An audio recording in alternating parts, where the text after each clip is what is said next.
بسم الله الرحمن الرحيم. maanta ay taariikhdu tahay June 30keedii 2019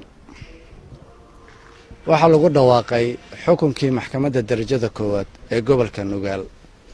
xafiiska xilaalintana oo ka ahaa racfaan sane saddexda xukumana ay ka ahaayeen racfaan layaal. waa ilaahay mahadi Aisha cadaalad way heshay.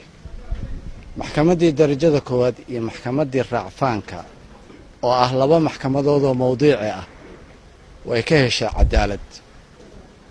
ومحكمة رعفان كوحي أيدي حكم كي محكمة الدرجة كواد بلس قرنا دي ودو ذي حكمنا يا شرعفان أي وقاتين محكمة السر.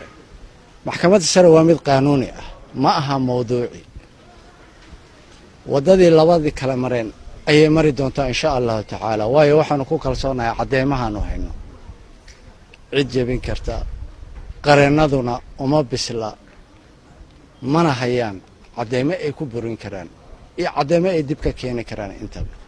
waa ilaahay mahadi garow waxa ka muuqda roob waa cadaalad la'aan waa nolol la'aan. Aisha cadaalad bay heshay iyadoo qabri ku jirto. waa mahadsantiin.